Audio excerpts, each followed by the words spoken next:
Semang bangun kepupungan, dundun kukuruyuk.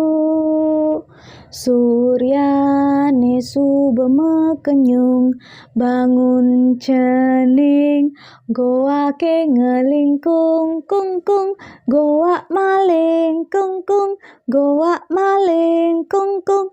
Jungklang jungkling depang ning, apang paling, apang paling, apang paling, apang paling. Pagi-pagi sekali bangun dengan terburu-buru. Dibangunkan suara kokok ayam. Kukuruyuk. Matahari sudah tersenyum. Bangun nak. Lihat, sang gagak sudah mulai beraksi. Ia mencuri. Tung tung, ia mencuri. Tung tung, ia mencuri. Kakak nyanyiin lagu apa sih? Itu adalah lagu yang diciptakan oleh kakek Madetaro, pengiring dari permainan megok-egokan. Megok-egokan itu apa, Kak? Permainan megok-egokan itu adalah permainan tradisi yang masih dilestarikan oleh masyarakat di Desa Panji. Desa Panji adalah salah satu desa yang ada di Buleleng. Oh gitu.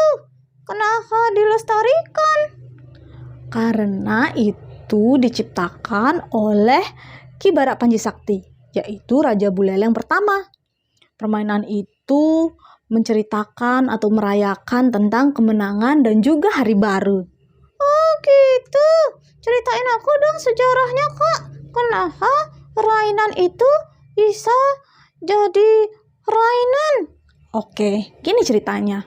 Dulu ada seorang Raja Buleleng yang bernama Ki Barak Panji Sakti.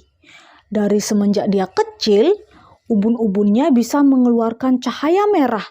Itu yang menyebabkan ia disebut Ki Barak. Ki Barak Panji Sakti ini memiliki pasukan yang sangat hebat bernama Trunegoa atau Pemuda Gagak. Disebut Trunegoa atau Pemuda Gagak karena pasukannya ini adalah pasukan yang cerdik dan ahli strategi. Wow, keren! Iya, keren. Nah, waktu itu Ki Barak Panji Sakti dan para prajuritnya sedang merayakan kemenangan karena mereka memiliki wilayah kekuasaan yang sangat luas. Nah, di tengah-tengah pesta itu Ki Barak Panji mengingat-ingat sesuatu yang pernah terjadi waktu dulu ketika dia sedang dalam perjalanan menuju desa ibunya, yaitu Desa Panji. Kejadian apa, Kak? Jadi waktu itu dia bertemu dengan seorang raksasa yang berbadan tinggi besar bernama Panji Landung. Raksasa! Iya, raksasa. Panji Landung mengangkat Ki Barak Panji dan meletakkannya di pundaknya. Dan Ki Panji Landung meminta agar Ki Barak Panji melihat sekitar. Pertama dia melihat ke daerah timur. Di timur dia melihat ujung dan bukit. Dan bukit itu apa, Kak? Itu adalah sebutan untuk wilayah Buleleng zaman dulu. Jadi zaman dulu itu belum ada kata Buleleng. Yang disebut adalah Den Bukit. Oh gitu. Nah terus ke utara dia melihat lautan yang luas. Kemudian ke barat dia melihat hingga ke Pulau Jawa, yaitu Kerajaan Belambangan. Jauh ya? Iya. Nah, tapi sayangnya sebelum dia bisa melihat ke selatan, dia buru-buru dipanggil oleh ibunya dan diminta turun. Pasti ibunya takut tuh sama si raksasa. Bisa jadi ya karena itu. Nah, akhirnya Ki Barak Panji Sakti turun dan Panji Landung itu berpesan bahwa kelak daerah yang dilihatnya tadi akan menjadi batas-batas wilayah kekuasaannya dia. Dan benar saja, ketika ia berpesta itu, semua wilayah yang dilihatnya sudah menjadi wilayah kekuasaan, kecuali satu wilayah, yaitu Blambangan. Yang di Jawa itu? Iya, yang di Jawa itu, yang di barat. Nah, muncullah keinginan Ki Barak Panji Sakti untuk menguasai wilayah itu. Jadi dia mengumpulkan semua prajurit dan mahapatihnya dan mengutarakan keinginannya itu. Tapi para prajurit dan patihnya itu merasa enggan untuk berjuang lagi karena mereka sudah begitu lelah berjuang terus. Dan juga lagi pula mereka sudah memiliki kekuasaan, wilayah kekuasaan yang sangat luas. Iya juga sih.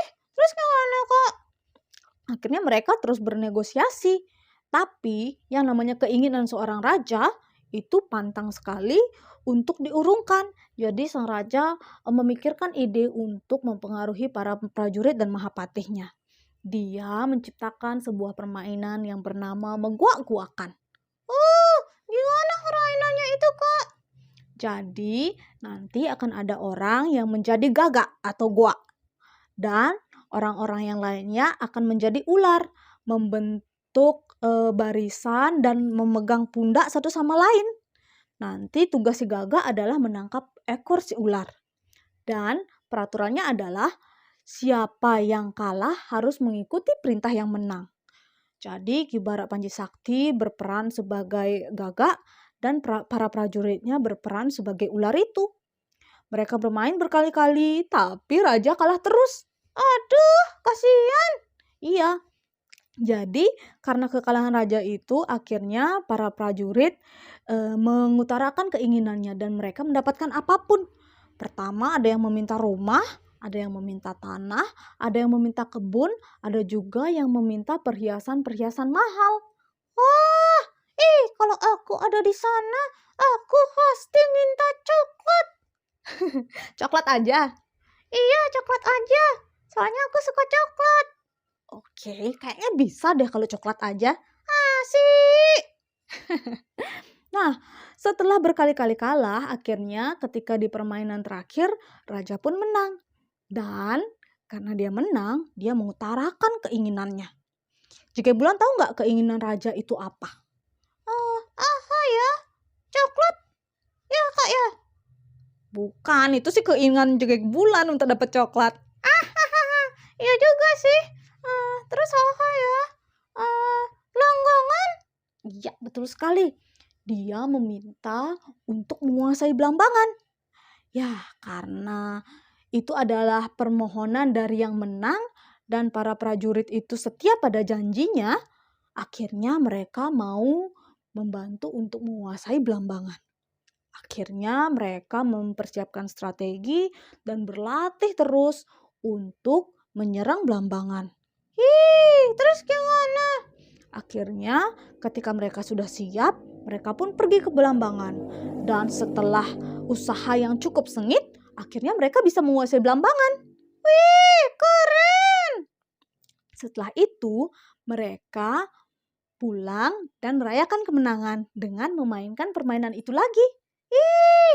Bagus ya, permainan gua-guakan itu lagi. Iya, tong tong, goa maleng, tong tong, goa maleng, tong tong, jengklang jengkling dohang ning, ahang haling. Wih, Jeke Bulan sampai hafal ya lagunya? Iya dong. Nah, semenjak saat itu para pengawalnya memainkan permainan itu. Dan sampai sekarang pun masyarakat di Desa Panji masih menghormati dan melestarikan permainan itu.